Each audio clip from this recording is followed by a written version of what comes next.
Hello guys, this is Behemoth here, and today we're at the Analytics Thursday again. And we are playing on Fjord, again a medium tank company with the SGTA clan. Together with some more of the R&R guys. This tank company was actually commanded by Wasp, and we're watching from his perspective. Because I think his perspective is more enjoyable to watch. Especially because I die just before a critical point. And well, Wasp just doesn't die. You bosses. Anyway, our tactics was fairly simple at first. We were going to the north side, A6, A4, around that side. We will capture our KV-1S around this point and use the M6 at base. Because, well, as you can see at the enemy teams, they do not have scouts. They do not have eyes. So, here we are. Initial positions. We already spotted two guys, and well, let's head over to A to C to find out what really our tactics were. So, this is our initial setup, with one M6 holding the line at our base. If anything does come through, a very quick rush, then we know of it and we have at least some defenses. Now, if anything was to come through the middle, like these KV-1Ss, then we have our Hellcats providing covering fire together with our grill. And the main push is our KV-1Ss. We'll go around this corner and take the top of the hill. Now, that can all be done with the help of this grill. We'll look over there. And if anything goes out, then he also can provide covering fire on this side. Now, they can also come down here to the low side and up. But this is just a long way around as the middle. They will not be shot at by our Hellcats, but they will be spotted by our M6 and, well, if anything goes, then we can quickly move back and deal with them. So that's our initial setup. Let's see how that one turned out to be. So that's the basic tactics of the game, and let's see how it works out. Right now we're going to A8 because there's always some fast tanks right there. And most likely the Hellcats and maybe the EZ8s and the ZK3618. Okay, Hellcats is spotted by Zert, who was in front. He was a little bit impatient and thus takes 2 hits to the face without returning a shot to the Hellcat, who is suboptimal. If we're moving, then we need to move as a group. Wasp kills one Hellcat and only one remaining. He's still reloading, so just a little more caution right now. But the Hellcat is moving out. Precision on the side. 2 shots miss, but front strikes doesn't miss and takes out the Hellcat. So, the top of the hill is secured. And what are we going to do next? So, the Hellcats have been taken care of, and 2 of our KV-1Ss will go down the hill to see if any stragglers are left and kill anything on the path. Now, Wasp and me are going back. We need to head back to base in a very rapid pace, because we believe that the enemies are right here, or at least they were right here. Well, we expect them to believe, well, maybe they've gone down, around, and going up for a base right now. If they do it very quickly, then we will have a very hard time. Of course, The M6 right here is still holding the fort at base, providing us with vital information when the time arrives, when it is very needed. Of course, one Hellcat will look at this road, will make sure nothing comes of it, nothing comes over it. One Hellcat is coming to join us to help defend our base. 2 KV-1Ss, no, 3 KV-1Ss, one, because a third one will quickly join us. This will surely be enough to hold down the fort. Of course, drills will provide cover fire wherever it's needed. If it's over here or down at the cap circle. Now, our little scout, tier 50, will do a scouting run, just a bit around the middle, just to see if anything is here in the middle. And, well, if anything is here, like for instance, if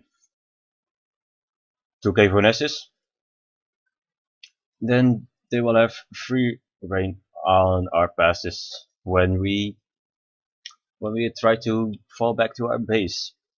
And we do not want shots in our back, because that could potentially take out 1 or maybe 2 KV-1Ss, or maybe 3. And that surely will be a very heavy blow to our team, and might even ensure a victory for theirs. So let's see how this setup works out. A lot of arrows this time. I hope it's not too complicated. But let's see how this one turns out to be. If we needed to fall back, or something comes in between. It's also a very good possibility.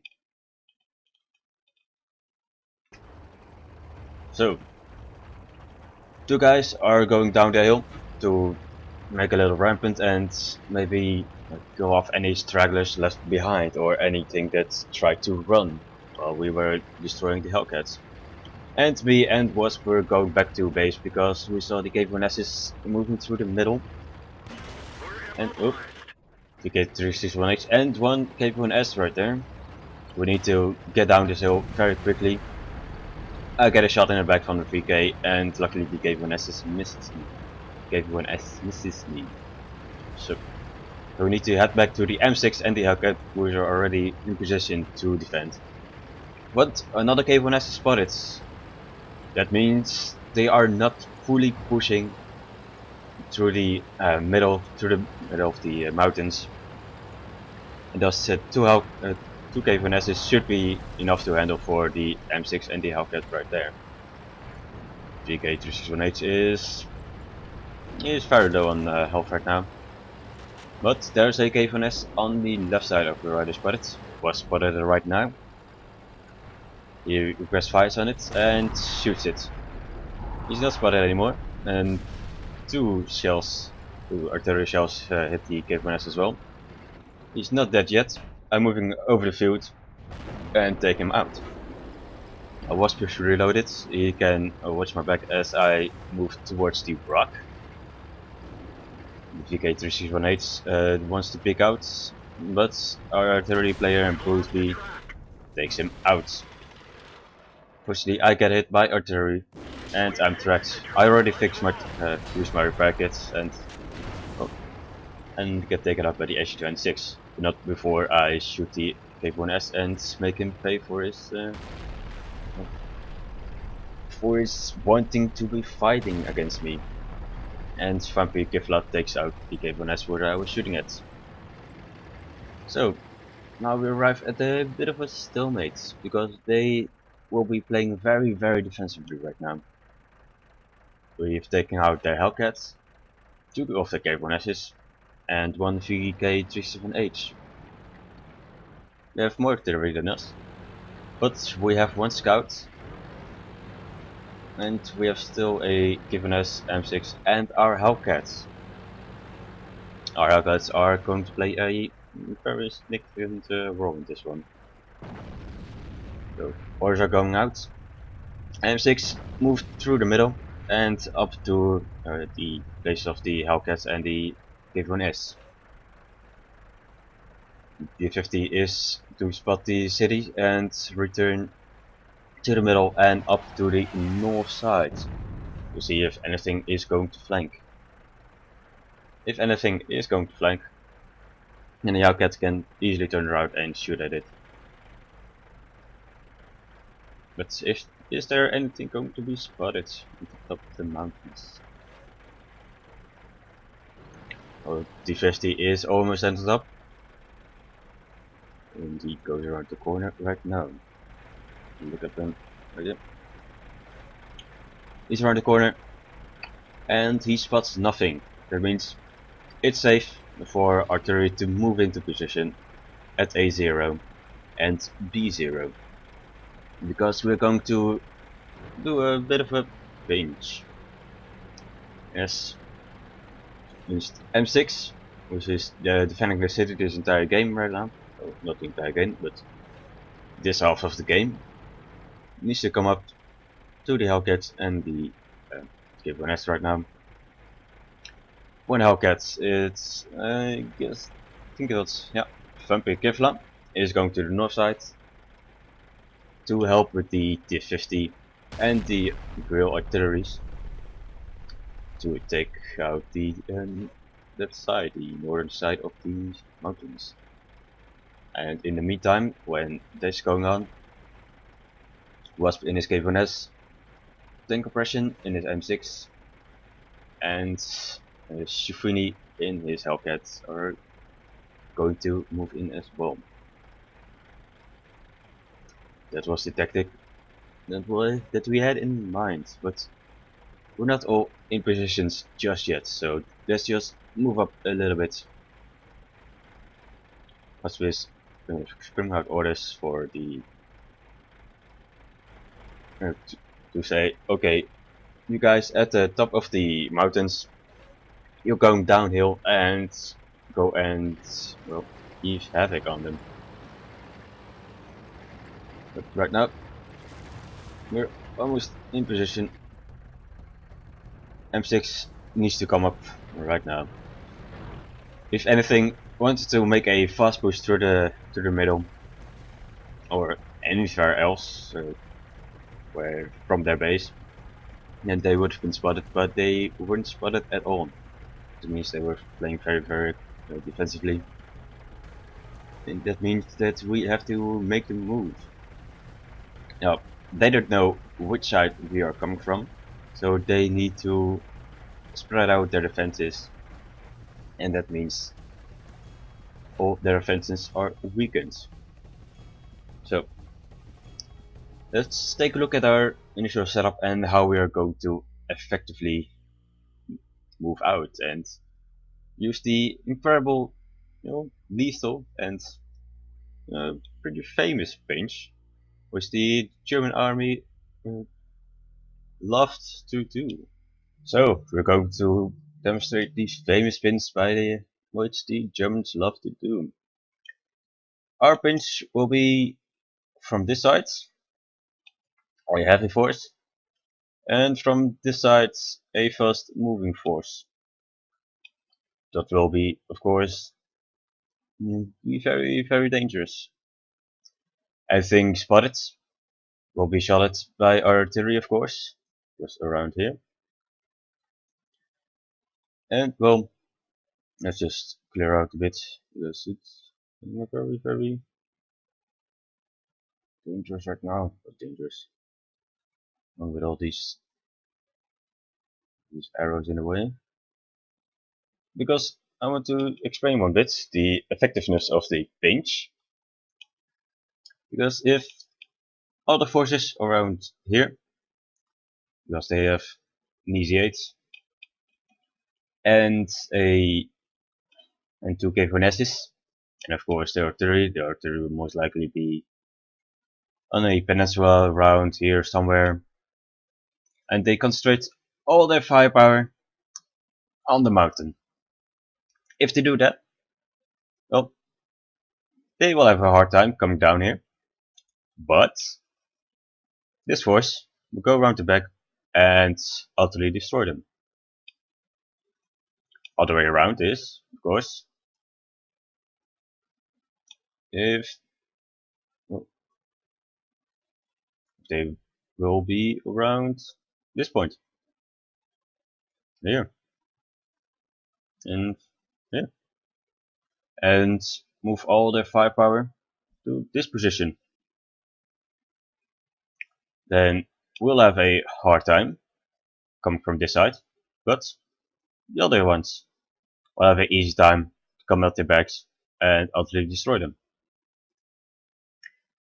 And of course, if they try to defend from both sides and attack on both sides, let's just clear up this line right here. And you too. If they defend from both sides, versus here, and maybe EG8 in the middle, we attack from both here and here, then we'll have a superior force on this side and a superior force on this side. That's the whole deal of it.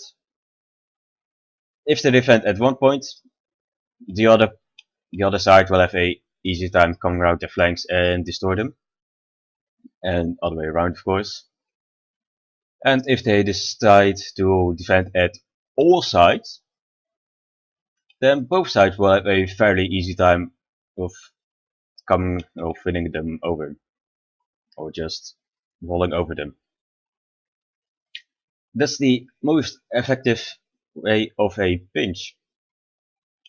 That's why the German Blitzkrieg was so effective, because, well, defend from one side and you get overrun on the other side. Defend from both sides and you get overrun by both sides. That's the whole idea of a pinch. And, well, now it's time for us to see how effective the pinch of us, of Wasps and SGTA and RNR, really is. And, well, I think I can say there is a very, very good reasons why the pinch was very, very effective in military history. So we're almost in position. The M6 is moving up, and he was sure not to show his sights to the KV-1S, and the T-50 is moving down right now. One KV-1S spotted, and that means go time. Everything is going very, very fast right now. One KV-1S spotted, together with a SU-26. Which is more important. Oh, and the EG8 is right there. There's one shot for Wasp and his KV-1S. The M6 tanks the other KV-1S shot. And means the KV-1S is out of a shot and a no slower reload than Wasp. Wasp will have no difficult time of taking him out. And artillery on artillery always. That's our plan as always. Artillery on artillery. So our fighting force doesn't have to waste a big shell on small artillery like the SG-26, whose speed has taken him out. And this fighting force gone. They lost 2 KV-1Ss and the EG-8 and a SG-26 at the cost of 1 M6. So now it's time for our guys to have a little fun. Over here, Kevlar destroys one girl and the other girl strives to suicide. He wants to drive into the water and do not want to give his death or kill to us. But Marius takes care of him. That's a kill for our scouts. Oh yeah. And Vampire Kevlar just jumps right on top of him after he got that kill. So it was a very defensive game of the enemy team, but we dealt with them very, very effectively. I do not have the end screens of Wasps, but I do have the team screen of that I got of my own. So let's take a look at that one. And here's the end game screens. It was not a very, very clean fight. Not even one of our artilleries did survive. Veggie did die. And well, most of our KV-1Ss died. One of them didn't was able to put up some damage on the enemy team. But in the end, with superior positioning and the use of the very, very effective pinch, we could easily just roll over them and, easily, we could finish them off very effectively. And that's the good use of positioning and timing. That's of course the main parts of the main difficulties with a pinch. If the timing is off, then well, the enemy has time to react on both sides. And you do not want it to happen because it's a pinch, and the most effective thing of the pinch is that they do not have any time to react. Anyways, this was Analytic Thursday, episode number 4 or 5. No, it's number 4. And well, let's see what we have in store next week. Because, well, there's always a new tactic and always a new map. Most likely. Maybe in the future, one of your tactics can be featured here by Behemoth on Analytic Thursday. If you like this video, give it a thumbs up and subscribe for more. This is Behemoth, signing off.